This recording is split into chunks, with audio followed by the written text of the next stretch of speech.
and welcome to another episode of From the Pastor's Heart. We have been looking over the last couple of sessions together, the last conversations about the sad reality that Christians suffer. There's suffering in the world.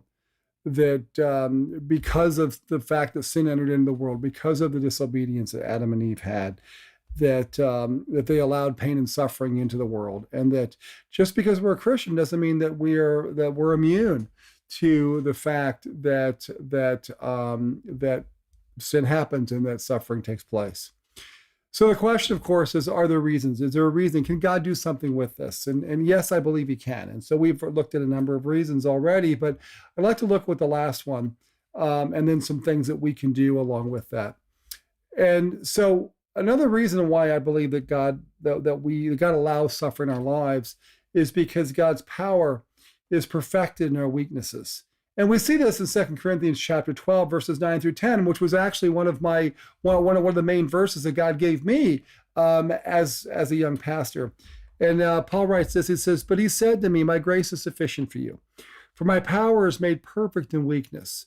And therefore I will boast all the more and gladly of my weaknesses, so that the power of Christ may rest upon me. For the sake of Christ, then, I am content with weaknesses, insults, hardships, persecutions, and calamities. For when I am weak, then I am strong."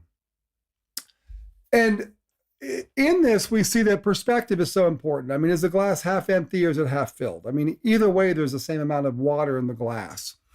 But the difference is how we look at it. And I believe that pain and suffering, or just the things that don't go our way, is the same way.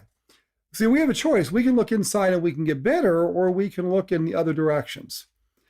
And so I think that the fact that God's power is made perfect in our weaknesses, in areas where we think that we would suffer. And let me give an example of that.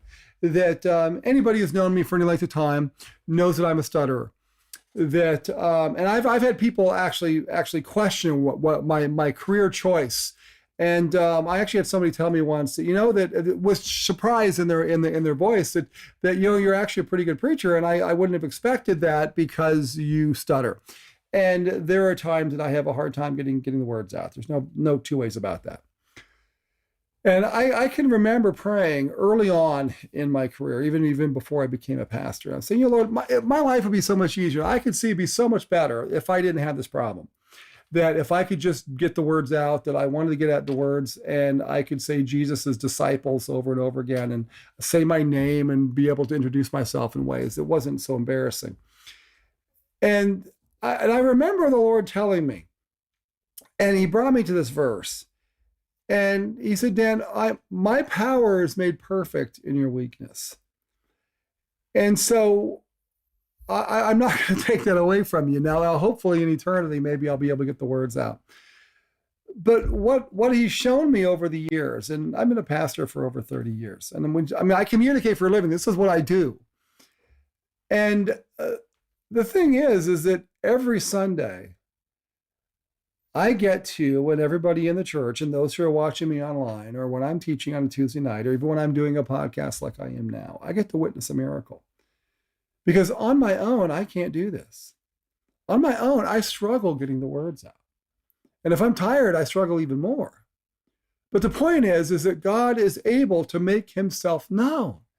And so I experience the miracles. I get to do what I am not capable of doing. And so I can go with Paul, that I can rejoice gladly in my weaknesses, because the power of Christ is seen. And so, as frustrating as it is sometimes, especially when I'm trying to answer the phone or something, or just trying to get something out, but I know that God is able to work. And so therefore I'm able to do what I do, the job that I love, that I cannot see myself doing anything else, which is a job that in and of itself, in my strength, I can't do. But yet God can do it through me, and so that He gets the glory. And so the thing is that it really is a matter of perspective. I mean, where are we going to look? And so I'm going to suggest to you, as we finish this up, I'm going to suggest three different directions that we can look during the hurting times in our lives and the lives of others. And so the first one is this: we can and we should look toward the sin and respond with anger at that sin. Because you see, when one is hurting, we all hurt. Paul said in 2 Corinthians 11, says, who is weak that I do not feel weak? And who is led into sin and I do not inwardly burn? So we should get angry at the sin that causes pain and suffering. And sin in the lives of the body hurts the entire body. And so lately I've been very angry, for example, at Adam, because I've been touched too much in my life with friends who have been diagnosed with cancer. I've had, as I get older, I see more of my childhood friends are passing away. And I realize that is here because of the sin of Adam and Eve. And I get very angry over that. I think I'm okay with that. I think that's fine. That when there's sin involved that somebody else is suffering for, we should be intensely angry at that. But if we don't want to stop there, the second place that we can put our gaze on is that we can and we should look toward the suffering and respond with sympathy. I mean, in Romans chapter 12, verse 15, Paul says to rejoice with those who rejoice and mourn with those who mourn. And so the thing is that sometimes we don't have the answers. Sometimes we just have to have an available shoulder. That we need to look towards those who are suffering. And we don't come back and say, what did you do to tick God off? I mean, we don't want to be like Job's friends. We need to look at somebody with sympathy. And so when we see the tragedy that goes on in the world around us, that the fact that I'm praying for somebody's family out there, that's not a trite statement. We need to have sympathy. Now, this presupposes that we have relationships where we are safe and we're able to be vulnerable. And so if you're a part of a faith community, a part of a church, I encourage you, make those friends that you can be vulnerable with so that when you're going through difficult times, again, not if, but when, you can have people come alongside. And again, I've seen this in my own life just fairly recently that as I was going through the uncertainty of health issues in our family, not with me, but with somebody else in my family, and the way that the church came alongside and offered me not answers, but understanding and sympathy. And they were so incredible. And I do appreciate that.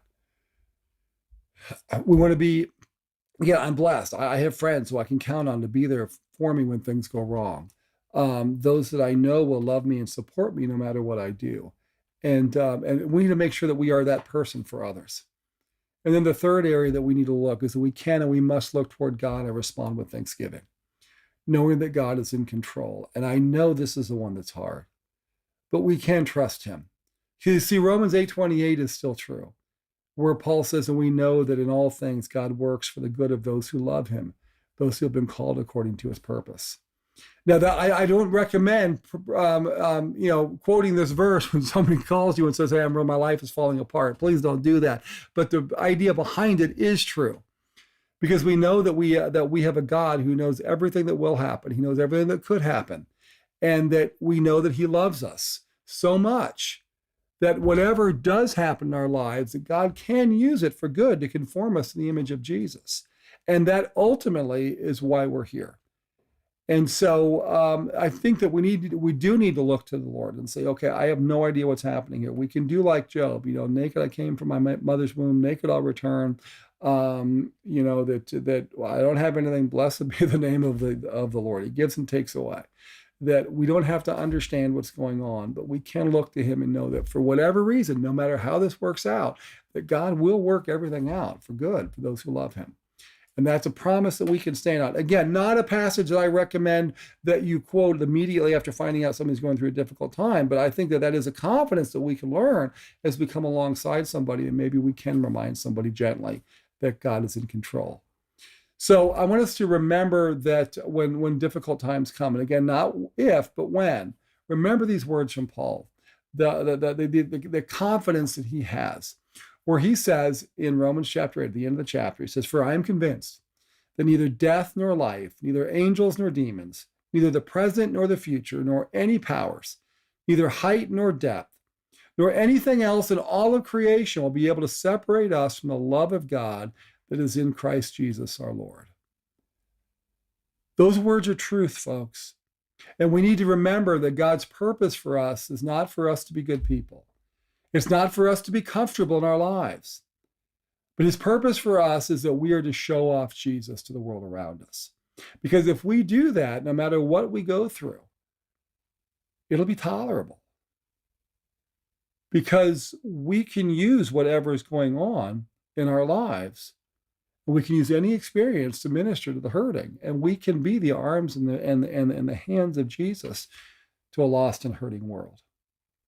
And so if you're going through a difficult time, as this last couple of talks have been difficult, let me just encourage you that Jesus is on the throne and that there is nothing that can separate us from the love of God. And even though we may sound trite, we may not want to hear it, I do believe that God works everything out for good.